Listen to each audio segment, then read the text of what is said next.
Look at this. Look at this unkept beard. Oh my gosh, this is from playing too much Dragon Age. Every time I go outside, people think I'm homeless. They start giving me money. Anyways, we're finally at the last game. Inquisition. The road is finally coming to an end. Finally. And yes, I finished it after playing over 100 hours. And like I said, I wanted to put this game in my mouth. I want this game in my mouth. But this game is too big. It won't fit. This game is huge. Just huge. It's a little bit overwhelming. But I'm getting ahead of myself here. The question is, what type of Dragon Age game is this? Is it going back to its roots of Dragon Age Origins? Or is it another Dragon Age 2 game? Oh boy.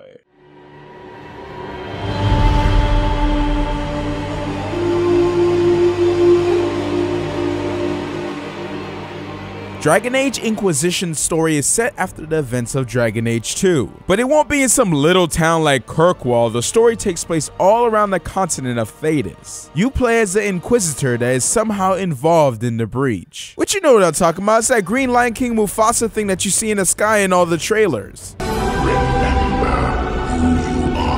And yes, your character doesn't remember how he is tied to the breach, but he's accused to have something to do with it because he was the only survivor when the breach happened. I'm really trying not to do spoilers here. The breach is a massive tear in the veil, which is the barrier that exists between Thedas and the Fade. The breach also caused a lot of smaller tears around Thedas called rifts. This is a bad thing because a ton of demons come pouring out of them. This is not like opening up the spirit portal in The Legend of Korra. Liliana from Dragon Age Origins and Cassandra, the Seeker from Dragon Age 2, make a return to the series and suggest that they should use the Inquisitor to close the rifts. So the foundation here is you becoming the Inquisitor and you finding a way to close the breach. But that is not the whole story here. There's a lot more going on than just closing a portal. The world itself is going to the crapper with the Circle of Magi, Templars, and Chantry being tossed around like little balls in a lottery box. Faith will be tested, wars might break out, you might meet some past characters. Do you tire so quickly of their congratulations, Inquisitor? The story leans heavily on the previous games. Your choices in Origins and Dragon Age 2 will shape the Inquisition's story for you. Like if you didn't kill a certain character, he might show up in the story. Not to say that you won't enjoy the game if you haven't played the first two, but it will enhance the experience by over 9,000. The reason I say this is, imagine Mass Effect 3's ending. Well, obviously not the ending that they gave us, but the ending that you wanted. But instead, not just the ending, but make it a full game. That's how Inquisition feels. And at the same time, it feels like the choices that you're making right now in Inquisition won't really matter until the next game. I mean, the ending will change depending on what you have chosen, but with the addition of the Dragon Age Keep, I can totally see them going more into this route. Don't expect Origins. Origins was a freak accident of a game when it came down to immersing you into its lore. Just take your nostalgia goggles off and enjoy Inquisition of what it has to offer. And story-wise, it has a ton to bring to the table. They definitely took a lot from Dragon Age 2, but I'm pleased to say that this is not another flop. They have improved all the camps, towns, and cities you visit. Of course, you can't talk to everyone, but you can hear random conversations between people. You can talk to merchants and other side characters to make you feel like it's a living town, instead of empty roads of blank staring NPCs like some dead MMO. When it comes down to the actual story, there'll be a lot of unanswered questions being answered from the past games that will blow your mind a couple times. The lore is pretty thick with this one, especially if you enjoy going into the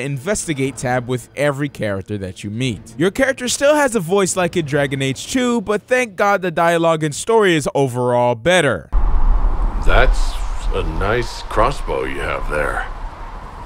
Ah, isn't she? Bianca and I have been through a lot together. You named your crossbow Bianca? This time around, you get a ton of companions, and I'm going to say one of the best selection of characters compared to Origins and Dragon Age 2. Usually, I only really liked one or two characters from the past two games, but in Inquisition, there's quite a few I liked. We're fighting her, right? Tell me we're fighting her, boss. Like, this guy has to be one of the best gay characters in video games, not like that JRPG Enchanted Arms. The sealed ward? That sounds like a bad idea. Of course it's gonna be something nasty. Now, I don't like sausage, but if I did, I would totally be down with romancing this character. I mean, look at that mustache. Fortunately, you'll have help. I have some thoughts on that. They're lovely thoughts, like little jewels. If you were still a seeker, would you drag me to one of your circles? I'm not still a seeker. But you'd do it, even though I'm incredibly charming. Yes, I would absolutely drag you there, without question. I have to say, it's amazing what they have crammed into this game. This game is huge. The world is huge. It's almost a little bit overwhelming. And I think the game suffered a little bit because it was too big. For example, the romance options are a little bare. I think because this is such a big game, there wasn't a ton of dialogue tailored to the certain choices you made. For instance, I chose Cassandra as my romance option, but I never heard anything of our relationship outside of the personal conversations with her. It almost makes me not care about the romance options that much at all. The only reason why I do them is to enjoy more of the lore and dive deeper into a certain character. In Origins, if you romance Morrigan, you get all this extra dialogue you never thought possible. Okay, I know I need to stop talking about Origins. I just need to let the past go. Let the past go, Matt. Let the past go. But at least I was extremely satisfied with the justice they gave my Grey Warden's choices with Morrigan. I can't explain how happy I was. But this is not the only thing that suffers. Some of the side quests could be considered as filler. On my playthrough, I encountered a ton of letter quests, which is pretty much fetch quests with little to no NPC involvement. It's definitely overused in some of the maps, but the readings are really good at the same time, so different strokes for different folks. When I say this game is huge, I meant it. Each map is filled with their own main story and side quests, and they do a pretty good job in spacing out the quests in some of the bigger maps. And when there are no quests in the area, there are definitely collectibles. Collecting from plants and metals to drops from certain types of enemies. You can use these to craft armor and weapons and even upgrading your Inquisition. So you will be getting rewarded, but you will be spending a lot of your time bending over. The collectathon gets too much when they start asking you to grind materials to learn a specialization. Makes me feel like I'm playing an MMO. No, not the grinding. No. Well, just like an MMO, you can kill innocent creatures like bunnies. Goodbye. Gotta love killing bunnies. And when you don't want to walk, you can ride. That's right, mounts. If you need to explore a hidden area really quickly, then this is a good option. But if you already explored it, then you can easily just quick travel to locations you have visited. I prefer to be off my mount most of the time so I can hear all the funny dialogue from my party members. I do not rough people up. Sorry, my mistake. You'd have your men do it for you. You'll never let that go, will you? Probably not. What do you think, Sparkler? 10 Royals says the next thing we run into farts fire. I'll take that bet. I win either way.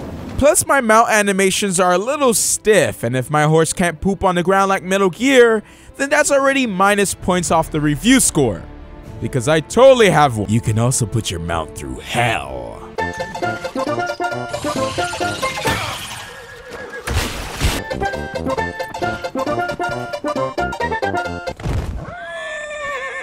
Another new addition is the jump button, and it feels so good. Jump around. Jump around. Also small but good additions are the party members that aren't with you at the time still give you an approval or disapproval. But something they actually took away was their approval rating. You can't tell if someone hates you or not. But praise on Josh Stray for picking up loot no longer pauses dialogue like in a previous game. Can I say 10 out of 10? Maybe Game of the Year? One thing that stayed is sax. Anyone notice that BioWare has an obsession with sax ever since Dragon Age 2? Just like in Dragon Age 2, you'll be getting a lot of your loot from sax all around the world. I don't know, I thought it was worth a mention. After playing a few hours of Inquisition, you totally see that they picked up more ideas from Dragon Age 2 than they did from Origins. But what they did do right is improve heavily on the concept of Dragon Age 2, and brought back a few things like being able to play more races other than boring human. They even added a Canary to the selection. Sadly though, you have a set background story depending on what you pick. Like if you pick an elf, you're automatically with the Dalish. Sorry, no city elf from the projects option here. But it does feel good to be an elf again, you know, getting all the racist dialogue. We're not with the Templars or the mages. We're agents of the Inquisition. An elf? Sure you are. And I'm the Empress of Orlais. The character models got an improvement, and yes, I made a character that I didn't like again. After 3 hours of playing. My head is just too big for my body. My body looks like it's a stick trying to balance a bowling ball. Anyways, you still can't talk to your companions outside of home base, but when you do talk to them, they have an appropriate amount of dialogue you would expect from a BioWare game. So gladly, at least this section they took from Dragon Age Origins more than they took from Dragon Age 2, because in Dragon Age 2, the companion interaction was pretty damn terrible. When it comes to combat, no more cramped hallways. Finally, you can breathe again with these huge maps. And did I forget to mention that the tactical overhead camera is back for everyone who wants to strategize. I know a lot of you guys play on Nightmare, but I can't really give an opinion on Nightmare because I don't really play Nightmare. I usually play on normal. But I can still tell you, even on normal, it still poses a challenge. And that's what I always enjoyed about the Dragon Age games. You can play how you want to play. If you want super hardcore butt sausage mode, then you can put it on Nightmare with friendly fire mode on. If you want infant rainbow unicorn mode, you can put it all the way to casual and you can just enjoy the story. Or you can put it on casual to play it as a straight up action game. Inquisition caters to all these types of people so no one feels alienated like the elves. For abilities, you get 4 trees to choose from and you get specializations later on in the game. This time around, you only have passive and active abilities. Sustain abilities are removed, and so is choosing where your attribute points are going into. You gain permanent attribute stats for spending points in your trees. At first, I was a little pissed, but it grew on me. It really changed with the way I built my characters, and with that, I'm really glad they had a way to respect your ability trees as many times as you want. I wouldn't necessarily call it casual, but it seems like trying to make it more accessible for a wider audience. Which, to be honest, I don't have a problem with as long as they don't touch my story. Without a good story, the game might as well be a sandwich with nothing inside. But everything is pretty solid. You would think that it's just an open world filled with nothing. No, they crafted these areas pretty well. Collectibles, caves, enemies, quests, and secrets are hidden throughout these areas. And it's even better when you're actually rewarded for exploring. For example, you might run into some side quests that allow you to recruit characters to your Inquisition, or gain experience to level up your Inquisition, which allows you to buy perks like an extra 4 potions. Or just by completing different types of quests, you can gain power, which will allow you to complete operations in the War Room. The War Room is where you can complete operations and open up new areas to travel to. And if you're like me, you're exploring everywhere you can before moving on. Sometimes you will find things that you can't reach, or you need something to finish a quest because a cave has collapsed, or an NPC needs something translated in order to move forward with the quest. This is when you'll see more operations pop up in your War Room. You can spend power to complete operations, which will unlock the buried ruins or clear the fog from the desert. It adds an extra layer to the maps, and sometimes you unlock something cool. Sometimes that buried ruins will have a puzzle dungeon inside. There is so much here, like these astrariums, which are these connect the dots star puzzles, which if you complete them will give you decent loot. These maps are definitely not empty, and what helps when you're exploring is that the game looks fantastic.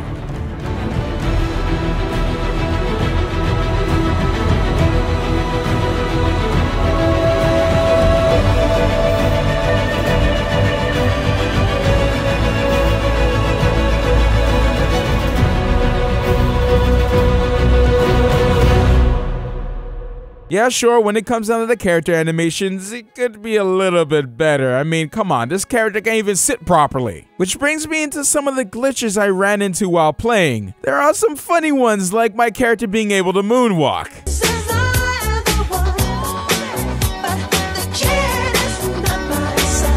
And yes, I'm pretty sure most of these will just get fixed, but you gotta admit, this is kind of funny. I mean, look at those legs. I didn't run into anything game-breaking, thankfully, but maybe a couple times the dialogue would freeze or forget to load and I would have to wait 1 or 2 minutes in order for it to load again. Last thing I tried was multiplayer. This is the first time Dragon Age ever had a co-op mode and it's pretty fun. You pick from different members of the Inquisition and fight through a random generated map. You level up, craft gear, and unlock different abilities. It's a cool mode, and if I played with friends instead of playing with random people, I might have enjoyed it just a little bit more. You did, I'm leaving you there. Don't be a bitch, My spirit is ridiculous. Hey! It's like the only game that you're probably good at just because you play this. I'm 33rd in the world on Advanced Warfare, so I could. Oh, you just said that you were bad at a bad game.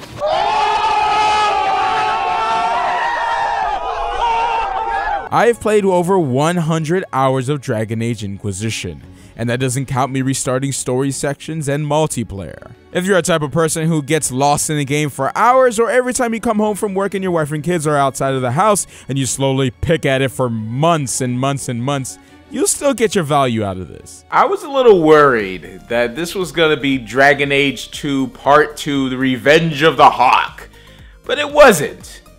You know, it was definitely different. They definitely changed the formula of Dragon Age again, and I kind of like that they did that. I kind of like that they keep making each game fresh, as long as they don't change what makes Dragon Age Dragon Age.